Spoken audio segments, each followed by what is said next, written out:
This is my true story. I gave my life to my son, built a business from nothing, and thought one day he would honor me. But instead, he humiliated me in front of his wife and staff, calling me useless in the very office I created. That moment broke something inside me, something I never thought could break: a father's pride. But what happened next changed everything. Before I tell you what I did, comment where you're watching from and what time it is there right now. And please subscribe so my story can reach more hearts like yours. I spent my entire life building something out of nothing. From a small shop in a narrow street to a business that gave jobs to dozens of people, I gave it everything I had. I woke up before sunrise and came home after midnight, covered in sweat, tired but proud. Every brick, every nail, every piece of furniture inside that office carried my fingerprints. I didn't build it for myself. I built it for my son. I wanted him to have a life that was easier than mine, one that didn't demand broken bones and sleepless nights. There were years when I didn't buy new clothes because I wanted to save for his education. I skipped family vacations, sold my old belongings, and kept pushing forward because I believed in the future I was building for him. The business was more than money to me. It was proof that sacrifice can grow into something beautiful. When I looked at him as a child running through the corridors of the office, laughing freely, I thought all the pain had been worth it. I believed he would one day take over and continue my work with pride. But dreams often change when hearts change. I didn't realize how time could twist love. I never knew that the same office I built with so much hope would one day become a place of humiliation for me. I gave him everything I had, every drop of my strength, every lesson from my heart. I wanted to give him more than a business. I wanted to give him values. I wanted him to understand respect, humility, and gratitude. When he grew older, I slowly stepped back, letting him take decisions. I wanted him to learn. I wanted him to lead. I was proud every time he made progress, even when I disagreed with his ways. I told myself, he's young, he'll learn. I thought age would teach him what I already knew, that family and respect matter more than pride and power. I remember sitting in my office chair one evening, looking around at the place that had defined my life. The walls carried memories: my wife visiting with lunch, my son's first day at work, my employees who became family. Everything had meaning. It wasn't just wood, metal, and paint. It was emotion. It was legacy. I felt peace knowing that one day my son would inherit it all and make me proud. That peace didn't last. What I built with love would soon become the very thing that broke my heart. But I didn't know that yet. I still believed that my son saw me as his father, his guide, and his strength. I didn't know he had already started to see me as a shadow that no longer mattered. And so, I kept working, trusting, hoping, never imagining that one day, the same boy I raised would look into my eyes and tell me I was useless. It started slowly, almost quietly, like a small crack in a wall that no one notices until it spreads. My son had gotten married, and with that, something in him changed. His words became shorter, colder. The warmth that once filled his tone was gone. The respect that used to shine in his eyes had faded, replaced by something distant. I thought it was just stress or adjustment after marriage. I told myself, he's busy. He'll come around. But deep down, I could feel something shifting, something I couldn't stop. He began treating me not as a father, but as someone who had outlived his use. When we sat in the office, he would interrupt me mid-sentence, correct me in front of others, and sometimes just ignore my presence. The same office where he once ran to me for advice now became a place where he acted like I was in his way. He took decisions without consulting me, spoke to employees in a tone that lacked kindness, and behaved as though everything belonged to him alone. I stayed silent, hoping my patience would bring him back to reason. Then came his wife, young, confident, with words that carried more sharpness than warmth. She never spoke disrespectfully outright, but her actions said more than her words ever could. I often caught the way she looked at me, as if I were an old photograph taking up space on a wall. She didn't need to say anything. Her smirk when my son dismissed me in conversation told me everything. and I could see the way she fed his pride, whispering ideas of independence, freedom, control, words that slowly made him forget gratitude. One evening, I noticed him addressing me in front of a client, not as my father, but as the old man who started this. It was small, almost casual, but it struck deep. I had once been his hero, the man who built everything from scratch, the one he wanted to become. Now I was just the old man. That phrase stayed with me all night. I sat alone, wondering when I had stopped being a father and started becoming a burden. The employees noticed too. Their eyes darted nervously when he dismissed me. They still respected me, but they were afraid to show it in front of him. They greeted me softly, helped me quietly, but I could see the discomfort in their faces. The air in the office felt heavier each day. The laughter and warmth that once defined the place were replaced with cold professionalism and silence. The son I had built the world for now treated me like an intruder in it. Every insult, every look of irritation, every sigh when I spoke, it all piled up inside me. I told myself, he's young, he doesn't mean it. I gave excuses for his behavior the same way a father does when he loves too deeply. I didn't want to believe that disrespect had replaced love. I wanted to believe it was just a phase, but time proved me wrong. There were moments when he would talk to me in front of his wife with that tone, half pity, half superiority. He acted as if I was holding him back, as if my existence was a reminder of something outdated. It wasn't about business anymore. It was about ego. His wife would smile softly when he dismissed me, as though she were proud of him for standing up to me. But it wasn't strength. It was arrogance. And arrogance destroys what love builds. I kept telling myself, don't speak, don't argue. Silence has power, but silence also hurts. It's a wound that doesn't bleed, yet it burns every day. I would go home at night and look at the pictures of my son as a little boy sitting on my shoulders, laughing freely, calling me his hero. I would wonder, where did that boy go? How did time turn love into this? I could have confronted him. I could have shouted, reminded him of the nights I stayed awake, the sacrifices I made. But I didn't. Because fathers don't fight their sons. They endure. They carry pain quietly, hoping time will heal what pride has broken. But pride doesn't heal. It only grows, and my son's pride had grown too big to leave space for respect. I stayed quiet for as long as I could. I didn't know then that his disrespect was only the beginning, that soon it would turn into open humiliation right in front of everyone. It was a Friday afternoon, one of those days when the sun feels hotter than usual and the air in the office turns heavy with tension. I had come in early, as always. Habit, I suppose. Even though I wasn't needed much anymore, I couldn't just stay home doing nothing. This business was my life's work. Every wall, every desk, every file in that place had a piece of me in it. That day, my son had called for a meeting with all senior employees. He said it was about company restructuring. I didn't think much of it at first. I assumed he wanted to discuss new projects or management roles. I sat in my usual chair, the one I had occupied for over 40 years. But when he entered the conference room with his wife beside him, holding files and walking with that air of authority, something in my chest tightened. He didn't look at me, not once. He took the head seat, my seat, without hesitation. Everyone noticed. The staff exchanged quick glances, but no one said a word. They were used to this new version of him, the one who didn't believe respect had a place in leadership. His wife stood beside him, smiling faintly, as if this was all a well-rehearsed show. He started speaking in that confident, polished voice of his, explaining how the company was entering a new era. He talked about innovation, modernization, and cutting unnecessary dependencies. At first, I thought he was just trying to sound impressive. But then his tone shifted. He said, "From today, all operations will be fully managed under my leadership. Certain traditional systems will be phased out."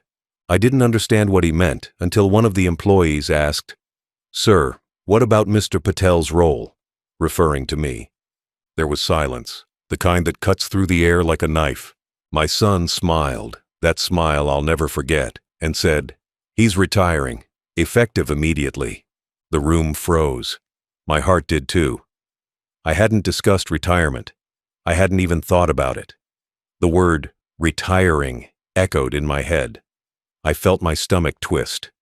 I looked at him, expecting a laugh, a sign that it was a joke.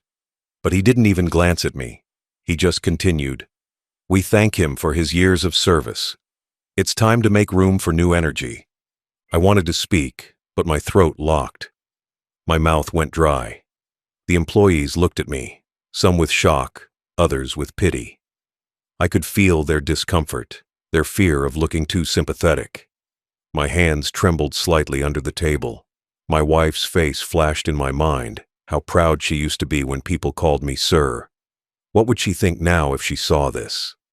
Finally, I managed to say softly, "You could have told me before, son." He sighed, still not looking at me. "Dad, please don't make this emotional. It's a business decision. You've done enough. Let the younger ones take over." Business decision. Those words stung more than any insult ever could. I wanted to remind him of the days when I walked miles to meet clients, when I pawned my mother's bangles to pay salaries, when I worked through sickness so he could study in comfort. But none of that mattered now. To him, I wasn't a father or a founder. I was an old dependency. His wife then handed him a printed paper. He slid it across the table toward me. "This is your official retirement acknowledgement. You can sign it now. We've already processed the documents, already processed." So they had planned this. Together. The humiliation wasn't in losing my role. It was in how it was done. Publicly, coldly, without even the decency of a private conversation. Every word, every gesture was designed to strip me of dignity. I looked at the paper, then at him. "You could have told me in private," I whispered. He shrugged. "There's nothing to discuss." Everyone had to be informed. I wanted to stand up and walk out, but my legs wouldn't move. My hands were shaking too much to even hold the pen. For a moment, I thought of leaving the document unsigned, of showing him that I wasn't defeated. But then I looked around the room. The employees I had mentored for decades were watching. Their eyes pleaded silently. "Please, sir, don't make this worse." So I signed, not because I accepted it, but because I had nothing left to say. When the meeting ended, people stood awkwardly, unsure whether to shake my hand or not. Some approached, hesitated, and stepped back.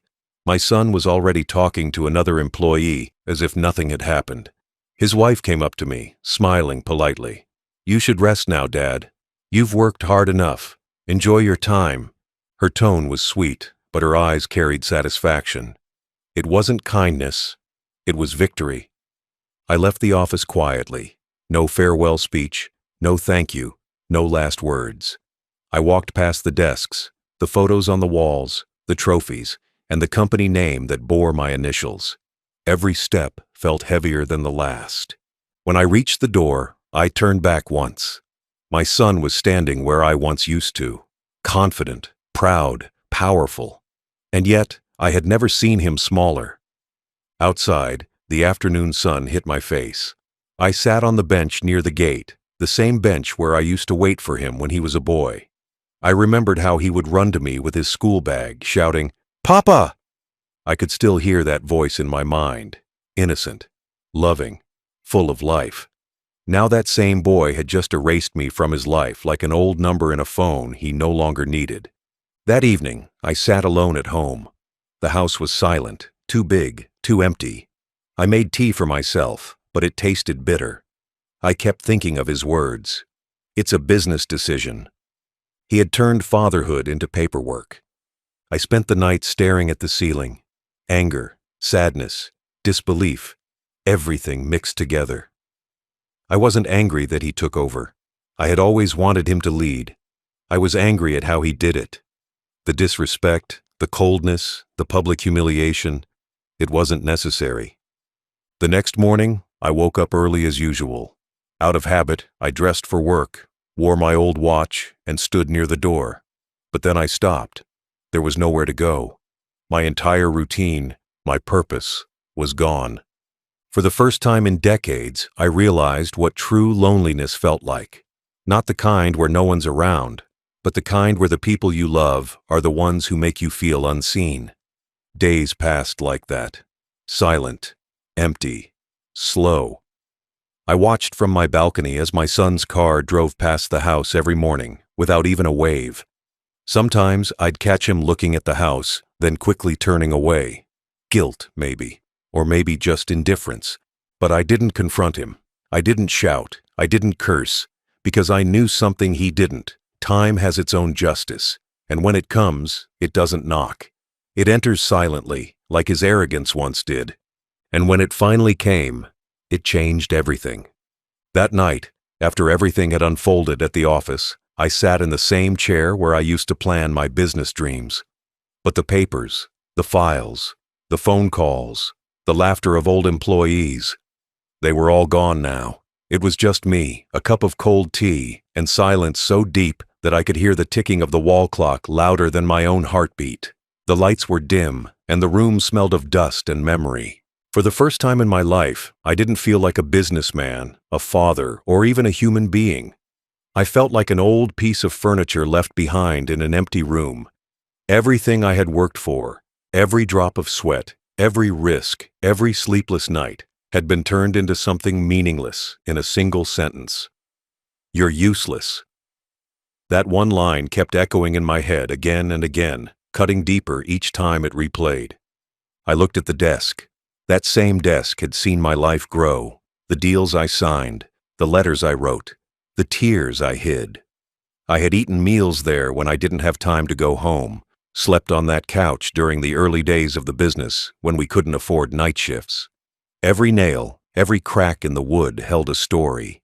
But that night, it felt foreign to me. I reached out to touch it, and my hand shook. My veins looked thinner, weaker. I whispered softly to myself. Was I really useless?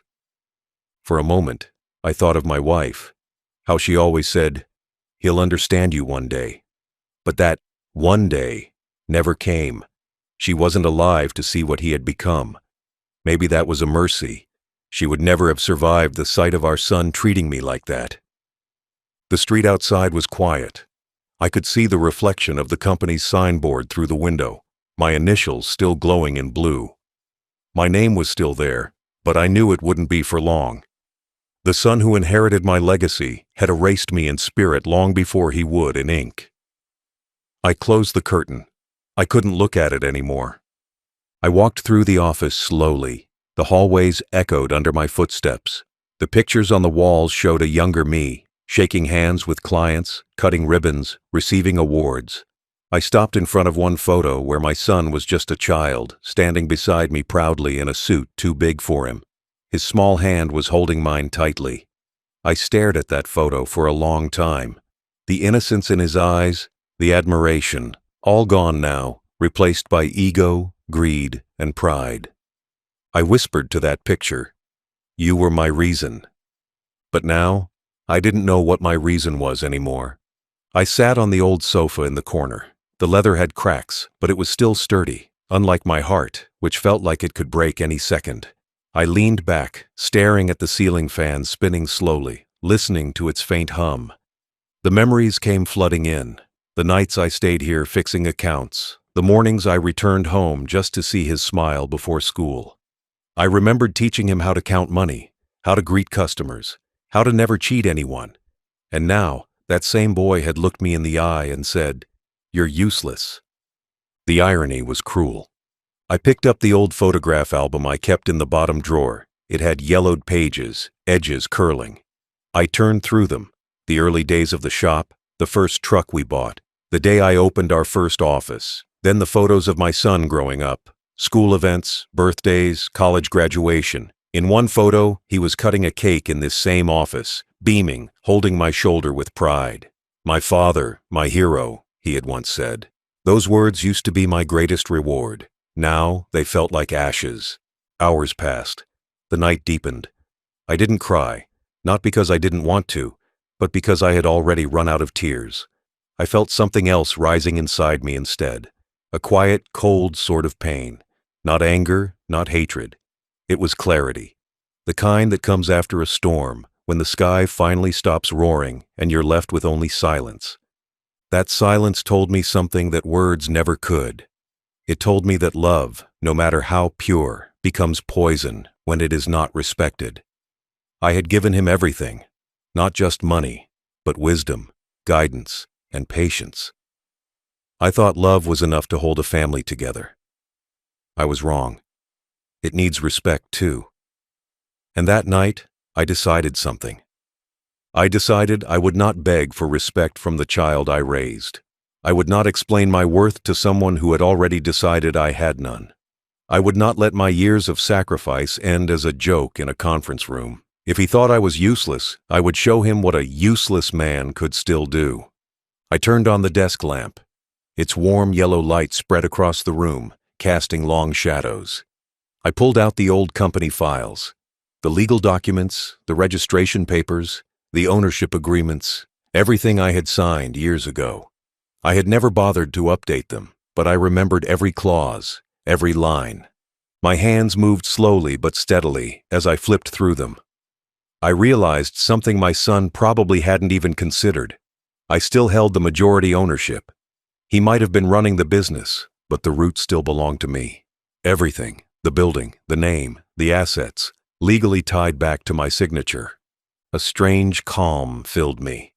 Not joy, not revenge, just calm. I understood then that this was not the end of my story. It was only the pause before the next chapter. I stayed there until the first light of dawn slipped through the curtains. The sun painted the walls in gold, the same way it did on the day I first opened the shop decades ago. I watched that sunrise with different eyes this time, not of a man defeated, but of a man reborn. My son's words had hurt me, yes, but they had also freed me. Freed me from illusion, from blind love, from the burden of trying to be needed. That morning, as I stood near the window, I felt something shift inside me. The humiliation was still there, the pain too, but beneath it, there was strength. Quiet, firm, unbreakable. I poured myself a cup of tea. This time, it didn't taste bitter.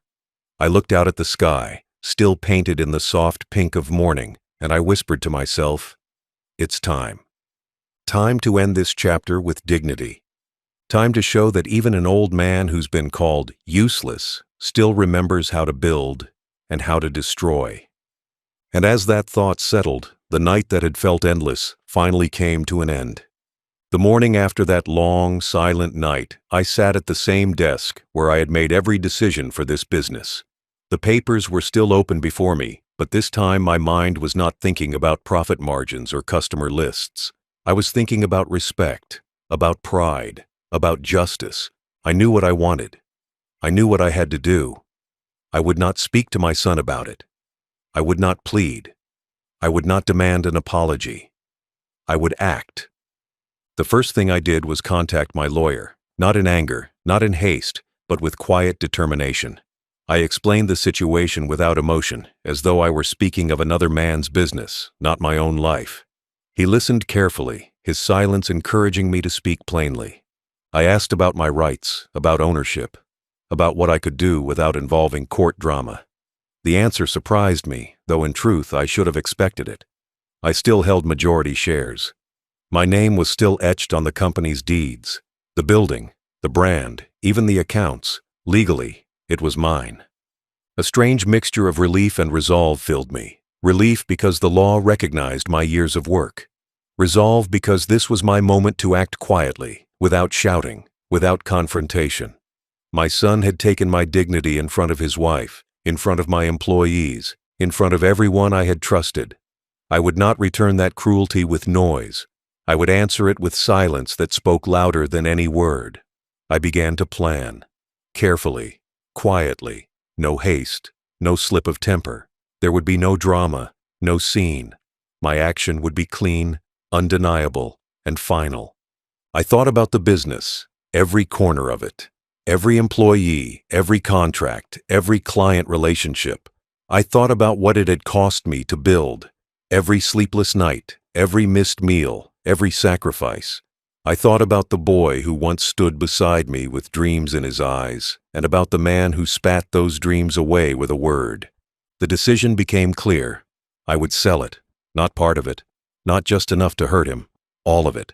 But I would do it without warning. No negotiations, no arguments, no chance for him to undo it. The sale would be clean, final, and absolute. I made a list. Contact the lawyer, arrange discreet meetings with buyers, review all contracts, ensure there were no loopholes. Everything must be airtight. Everything must be silent. No mess, no noise, no second chances. I thought about the moment I would tell him, not at the office, not in anger, but quietly, calmly, so that the weight of my action would speak for itself. I imagined his face, not shouting, not begging, not pleading, just silence. The same silence I had carried all night after hearing his words. That silence would be my answer to him. I sat back in my chair. The sunlight had grown stronger through the window, but inside me, a cold clarity had taken root. This was not revenge. It was dignity. It was the end of a chapter, and I was ready to write the next one. I closed the papers. I didn't need to speak to anyone yet. I only needed to act. The decision was made, and I would see it through. The morning after I made my decision, I moved quietly. No one in the office knew of my plan. No one saw me making calls or signing papers. I kept everything to myself because I wanted this to be clean, a quiet justice without drama. I started by contacting my lawyer again. We met in a small cafe far from the office, speaking in low voices, sipping black coffee. There was no haste, only precision. He understood my intention immediately. I gave him my consent to begin the process of selling the business. The lawyer moved with quiet efficiency. He contacted potential buyers discreetly. I made sure no one knew what was happening, not even my closest employees. I reviewed every detail of the contracts, checking for loopholes and ensuring the transaction could not be reversed. The building, the accounts, the brand, everything would pass to the new owner without delay.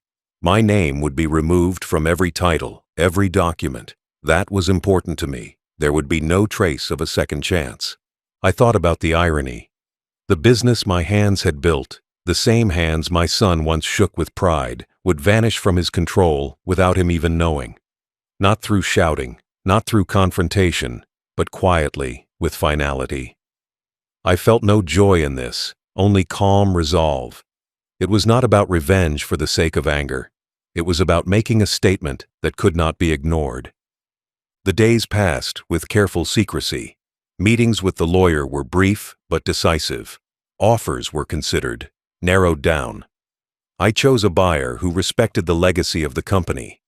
It was not about money. It was about ensuring my years of labor were honored, even if the man I trusted the most did not respect me.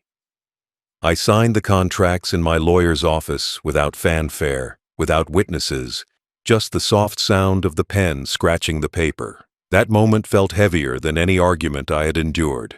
I thought about telling my son then, but I did not. That would ruin the impact. Silence would be my answer. His ignorance of my actions would amplify the truth when it finally came. I arranged for the transfer of ownership to take place overnight. All records were changed quietly, with no announcement. The office continued its work the next day, as if nothing had happened. Only I knew the truth. I left no clues, no letters, no warnings. I wanted the moment of revelation to be as complete as possible, sudden, undeniable, and without escape. It was not about cruelty. It was about closure. The lesson would come without my voice, through the weight of what was done. When the sale was complete, I sat alone in my office for a long while. I looked at the walls I had watched rise, the desks I had ordered, the plans I had drawn with my own hands. Everything was gone now. And in that emptiness, I felt peace. Not triumph, not anger, but a quiet calm I had not known in years. The day I called my son and his wife to the office was not planned with dramatic intent. I simply told them to come. They came, curious, expecting another meeting about work. They did not know it would be the last. I handed them the final notice of sale, The papers were clean and official. My voice was steady as I said, "A useless man built this. Let's see what you build now." Then I walked out. No arguments, no shouting, just silence. The room stayed still after I left. I could hear the sound of paper rustling, the quiet breath of disbelief. My son's face was pale, his eyes fixed on nothing. His wife did not speak. The staff whispered among themselves, glancing at each other with the weight of understanding. I did not look back.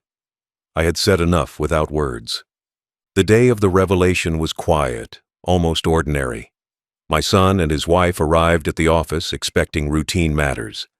I called them into the meeting room without a word of warning. I placed the final notice of sale neatly on the table between us. No dramatic gestures, no shouting, only the cold truth sitting in plain sight. I looked at them calmly. The paper carried the weight of months of planning, years of sacrifice, and one final statement. I said simply, "The business is sold." My voice was low, steady. No anger, no apology, only truth. My son's eyes widened. His wife leaned forward, glancing at the document as if it could change under her gaze. They read silently, the rustle of the paper breaking the stillness. I did not speak again. Silence became my weapon.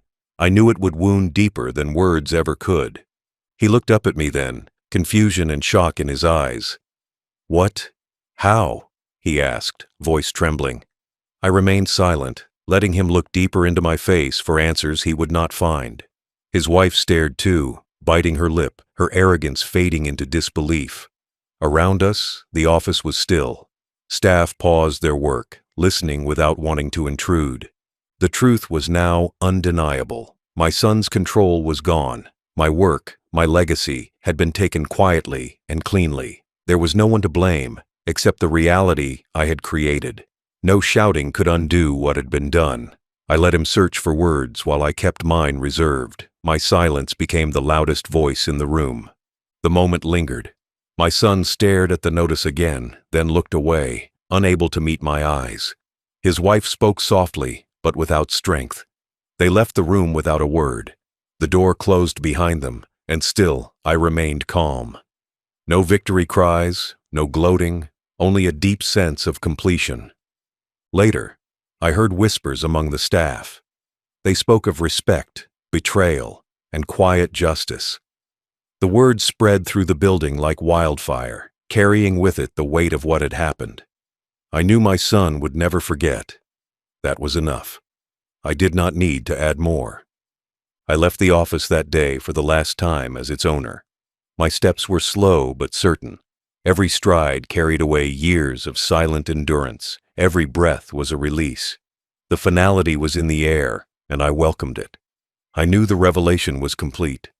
The fallout began quietly, but spread quickly. My son did not speak to me for days. His pride had collapsed along with his control over the business. I watched him from a distance, seeing him grow smaller with each passing hour. His arrogance was gone, replaced by confusion and regret. His wife avoided my gaze completely. There was no laughter, no sharp words, only silence, heavy with understanding. Neighbors began to whisper. They spoke of the quiet revenge, of a father who had endured too much and finally acted. Words spread in hushed tones about the man who took everything without noise. They spoke of respect, of betrayal, and of dignity. The truth was now public, and my son was at the center of it. I did not need to speak to make my statement clear. His colleagues began to treat him differently. Some offered sympathy, others shook their heads quietly. Inside the office, murmurs followed him like shadows. His wife spoke less, and when she did, her words were softer, lacking the certainty she once had. The foundation of their life began to shift. I felt no joy in their pain, only the calm of justice done. I walked past them in the hallways, holding my head high. There was no malice in my step, only peace. I knew they understood what had been taken. My silence had been louder than any argument I could have made. No one forgot that day. No one could undo it. The sale was final, and the lesson permanent. I left the building for the last time, my hands empty, but my heart full. Their whispers followed me out the door. I knew my son would never again look at me the same way. The price of his words had been paid in full. The lesson had been learned. I did not need to say more. From that day on, the atmosphere between us changed completely. There was no reconciliation, no attempt to reach out. The damage was done. I felt no bitterness, only a quiet satisfaction. My action had spoken for me when words could not. The fallout was not loud. It was quiet, enduring, and real. It left a mark on them and a weight in their hearts they could never shed. For me, it was a chapter closed. I had done what I needed to do, and I walked away without regret. I sold the rest of my assets quietly, without making noise. There was no announcement, no farewell speech, only preparation. I booked a ticket to a small coastal town, far from the noise, far from their cruelty. I wanted a place where no one knew me, where the past could stay behind. When I arrived, I found a small house by the sea. It was humble, but it was mine. I walked along the shore the first morning, letting the waves wash away the weight I had carried for years. The air smelled of freedom. I felt lighter. There was no need to look back. I closed the door on that chapter of my life and never returned. I built a quiet life for myself, free from demands and disrespect. I spent my days tending my garden, walking along the beach, and enjoying silence. The peace I found was more valuable than anything I had lost. I had given away the business, walked away from my home, and severed ties. But I had gained my dignity back. My heart was no longer chained to bitterness or regret. Sometimes I thought of my son and the look on his face the day I told him. He did not shout. He did not cry. He only stood frozen, as though the reality had not yet settled in.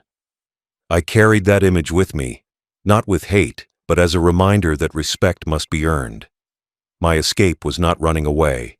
It was stepping into something better, a life where my peace mattered more than proving a point. I let the waves wash away the pain, and I let time heal the wounds. I never looked back. My heart stayed in that quiet place where I could breathe again. I had chosen my path, and I walked it without regret. The past was behind me, and the future was mine to build.